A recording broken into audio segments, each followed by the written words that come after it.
Good morning, class. Good morning, Ms. Epperson. Today we are going to discuss the origin of the human species. So first off, can all y'all explain where humans come from? Miss Epperson, no offense, but we already know this story. It's literally in the Bible. God created heaven and earth, yada yada yada. Boom, Adam and Eve was soon to come. Well, you guys, sadly your commentary doesn't directly apply to the lesson today, but hopefully it will broaden your mind to new theories. Now class, please turn to your chapter entitled Theories of Evolution in your new textbook. Stop! You can't teach that. Well, that was the case before Sean Will Woman filed and won a lawsuit now known as Epperson versus Arkansas court case. So without further ado, let's get on with the video.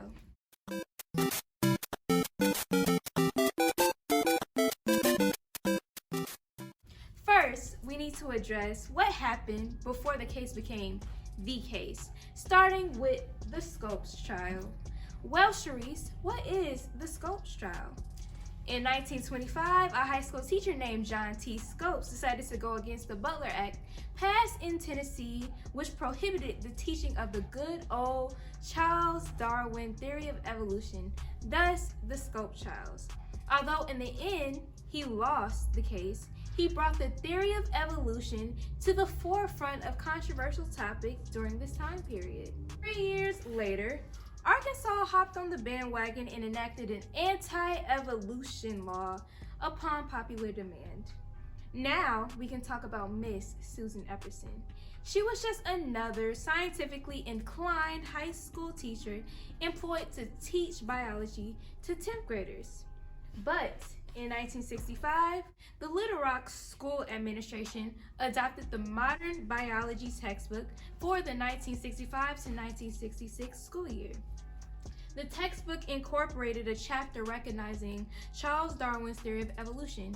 So was it to teach or was it not to teach?